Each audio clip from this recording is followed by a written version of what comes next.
Hello and welcome to Rob's Retro Reviews, where today we're doing something a little bit different and we're taking a look at some hardware.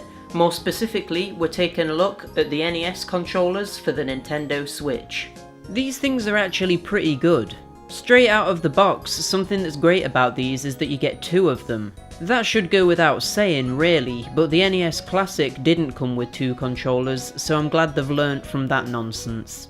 Just like with the NES Classic controllers, they pretty much perfectly replicate the original NES controllers, and they couldn't really have done a better job in matching the feel of the original console. Unlike the NES Classic variant of the controller though, we have some big differences between the Switch version and the original NES version. So first of all, obviously, the controls are wireless, which is great because it fits with the sleek and minimal look of the Switch, and of course, it means you aren't getting tangled up and tripping all over the place too. Then the next biggest change is the fact that we actually have L and R shoulder buttons. Now, on the surface, this doesn't really mean anything because they're just used to access the emulator settings when you're playing the NES games on the Switch. But this is actually a pretty big deal, and I'll come to why this is later on. For now though, let's stick to talking about the controller's intended use. I've found that the NES controllers actually seem to connect better to the Switch than the Joy-Cons.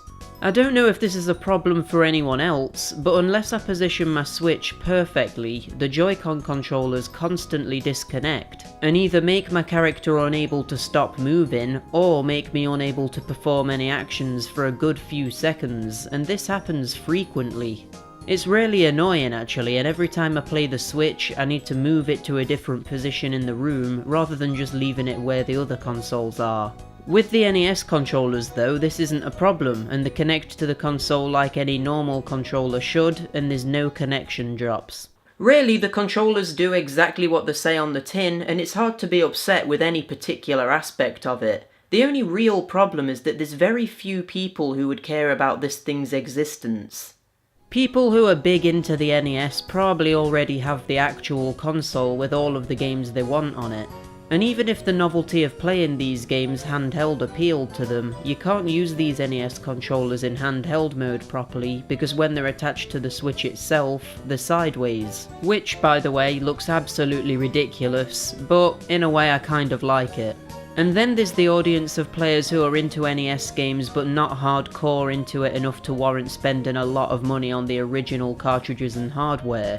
But these people probably already have the NES Classic, which pretty much has all the NES games on it you'd want. So really, the only people this appeals to are the people sitting in the grey area between being a fan and a hardcore fan. But surely there can't be many people in this area. I mean, I would say I'm one of those people, hence why I've got the Switch NES controllers. But surely there can't be many people like that. Plus, the controllers are made all the more unappealing by the fact that Nintendo are being so goddamn slow at releasing the NES games to the online service.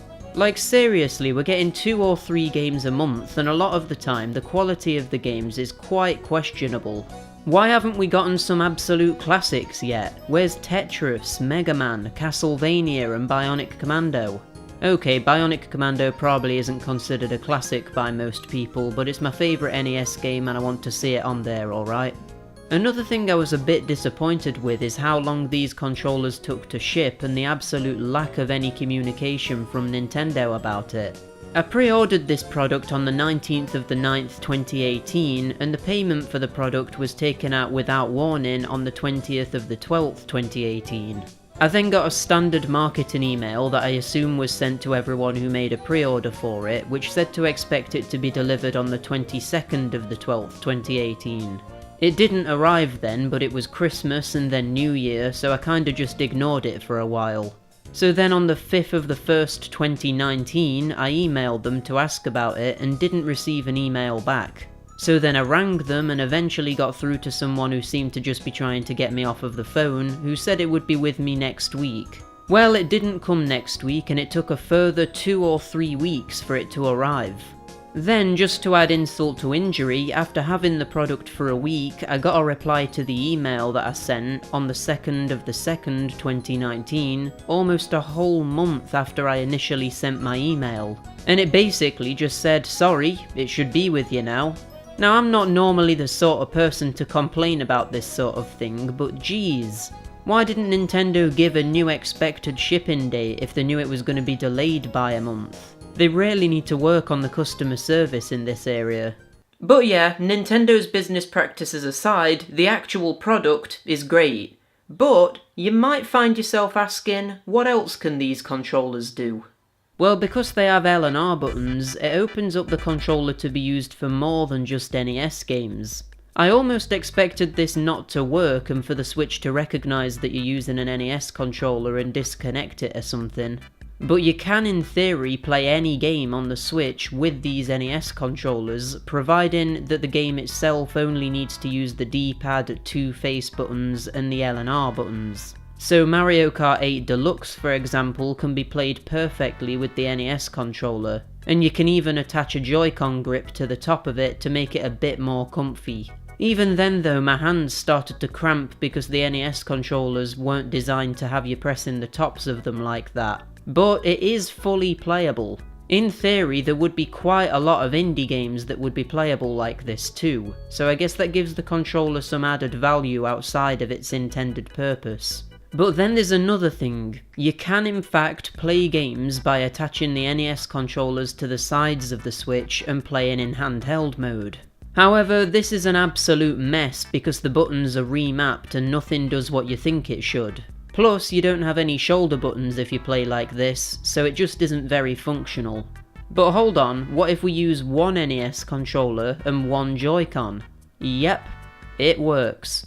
I tried Mario Kart 8 Deluxe using an NES controller on the left and a Joy-Con on the right, and it's playable. The D-pad works like a normal D-pad, so you can turn and you can drift using the right Joy-Con. The only thing you can't do is use weapons. But in theory, if there's a game where you don't need the left shoulder buttons and you can use the D-pad for all the movement inputs, it's actually playable like this. Going into this, I was hoping that I'd be able to play Super Smash Bros. Ultimate with an NES controller, just as a gimmicky way of experiencing the game, but unfortunately, that's not possible. The only thing stopping it from being possible is the fact that you can't remap the movement controls from the analog stick to the D-pad, and if it wasn't for that, it'd be fully playable. So, it's a shame. So we've tested the limits of the NES controller being used wirelessly, 2 being used in handheld mode, and 1 on the left with a Joy-Con on the right. Now the only thing left to try is a Joy-Con on the left and an NES controller on the right. This combination works and is perhaps the most realistic to use too. Basically, it makes the A and B buttons of the NES controller, which are at the top of the Switch because the controller is on its side, the normal A and B buttons. So again, in theory, you could play any game like this that doesn't need more than 2 face buttons or the right shoulder buttons. I tried playing Super Mario Odyssey, but you can't throw your cap. I also tried the demo of Yoshi's Crafted World, but again, I couldn't throw anything. But theoretically, there are games out there that can be fully played using these stupid control methods. Overall, the controllers are good, and they do exactly what they're set out to do. Plus, they have the added benefit of keeping you entertained for a while as you test to see how playable different games are using these wacky controller combinations.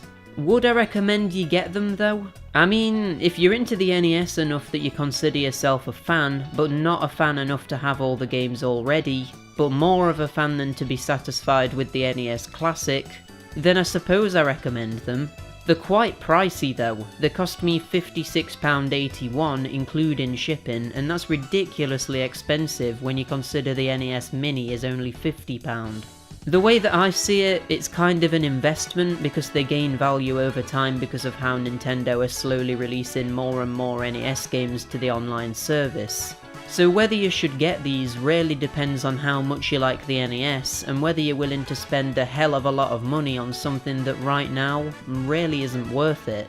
Let me know if you can think of a game that might be playable using one of these wacky controller combinations. It might be fun to play through an entire game using a mixture of an NES controller and a Joy-Con at some point. So yeah, let me know if you've got any ideas. But for now, I guess I'm gonna get back to playing Kirby's Adventure. Thanks for watching the video. It's something a bit different, but I wanted to make a video on these controllers because it's something that I haven't seen talked about all that much online. If you enjoyed it, give it a like and subscribe for more content coming soon, and until next time, bye!